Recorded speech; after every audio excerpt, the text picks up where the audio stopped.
खबरें बहुत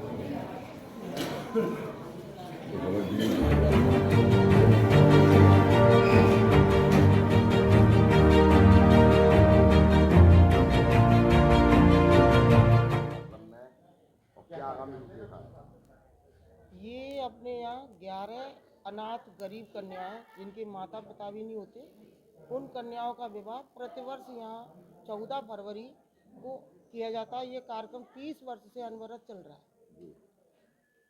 ये सभी दानदाताओं संस्थाओं के माध्यम से उनसे सहयोग लेकर के आश्रम इसको संचालित करता है, इस कार्यक्रम को। तो ये बच्चियां वगैरह आप कहाँ से कैसे क्या करते हैं? ये बच्चे इनकी सगाई करके आते हैं और उसके बाद हमारे यहाँ फार्म भरे जाते हैं। हमारे मैनेजर साहब राजकुमार पटेजा जी इसको फार्म भर के इसको सुचारू रूप से संपन्न कराते हैं। जब फार्म भरने की फॉर्मेलिटी पूरी हो जाती है, उसके बाद कमेटी बैठती है। कमेटी इसमें से सिलेक्ट करती है 11 जो बहुत ज़रूरतमंद होते हैं। जरा शोर मत करो। 11 फार्म इसमें से हम सिलेक्ट करते हैं जो बहुत ज़रूरतमंद होते हैं, जैसे कि उनके माता पिता नहीं हैं या उनके घर भी नहीं है, कोई कमाने वाला नहीं है, बहुत असहाय लोग होते हैं। उन फार्मों को पहले प्रायोरिटी दी जाती है।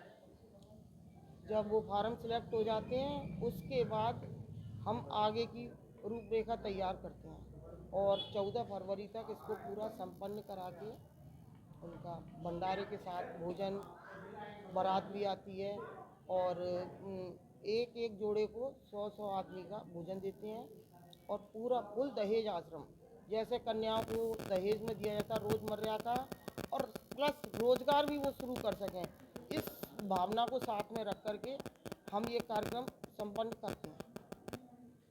कितने समय से संचालित हो रहा है आश्रम? ये 30 वर्ष से चल रहा है, अनवरत चल रहा है। इसमें 30 वर्ष से कभी भी कोई नागा नहीं हुई। सरकार की तरफ से और प्रशासनिक कोई सहयोग अभी तक आप लोगों को? दरअसल शासन की ओर से यहाँ कोई सहायता आज तक नहीं मिली, और ना मिलने का एक कारण ये भी है कि इस संस्था ने कभी प्रयास भी नहीं किया। आज लगता है कि हमको इसको और बेहतर बनाने के लिए सरकार से अनुदान की आवश्यकता है और इसको आज के युग के हिसाब से मॉडल रूप भी देना चाहते हैं। लोग हमसे वैकेंसी के विषय में पूछते हैं, तो हम चाहते हैं कि इसमें लोग और जुड़ें, उनको रोज़गार मिले। तो इसके लिए संस्था प्रयास कर रही है कि इसको मॉडल रूप, हमारे यहाँ कई वृद्ध ऐसे आते हैं पूछने वाले कि उनके फैमिली के मेंबर विदेश चले गए, अब वो वृद्ध हैं उनका टाइम पास नहीं हो रहा, वो चाहते हैं कि हम आश्रम में रहें, लोगों के साथ बैठें उठें, लेकिन हमारे पास फैसिलिटी नहीं है। लिफ्ट चाहिए उनको, वृद्ध लोगों को मनोरंजन चाहिए, अच्छा मेस सिस्टम, अच्छी व्यवस्था चाहिए। इसके लिए इसको मॉडल रूप देना चाहते हैं आज के युग के आधुनिक युग, तो उसका प्रयास चल रहा है। यदि सरकार द्वारा हमको अनुदान या सहायता प्राप्त होगी तो हम इसको और बेहतर करेंगे और इसमें ज़्यादा की संख्या, ज़्यादा वृद्ध लोगों को इसका फ़ायदा मिल सके, उसका भरपूर प्रयास करेंगे, कोशिश करेंगे। शादी आप 11 शादी के होने के बाद उसके पहले कार्यक्रम आयोजित करते हैं? जी बिल्कुल करते हैं। यहाँ प्रतिवर्ष 500 कन्याएं प्रशिक्षित होकर जाती हैं। मई जून के महीने में कैंप लगता है और करीब 500 में आपको बता रही हूँ, उससे ज़्यादा भी संख्या होती है, 500 से कम कभी नहीं होती। उनको मैं कढ़ाई, सिलाई, बुनाई, ब्यूटिशियन, हर क्षेत्र में उनको प्रशिक्षण दिया जाता है। और प्रशिक्षण के बाद आज कई बच्चियाँ, कोई ब्यूटी पार्लर चला रही है, कोई सिलाई का काम कर रही है, आती हैं, मिलती हैं हमसे, तो बहुत प्रसन्न होती हैं कि निःशुल्क हम यहाँ से सीख के गए, आज हम लोगों को प्रशिक्षित कर रहे हैं।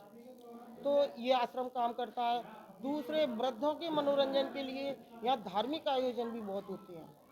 धार्मिक आयोजन में जैसे श्रीमद् भागवत जी विराजती हैं, महाशिव पुराण का आयोजन सावन के महीने में होता है, दिवाली के बाद भागवत जी का आयोजन होता है, और अपने सुंदरकांड है, रामायण जी विराजती हैं।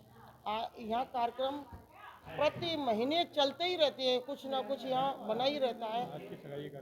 जी।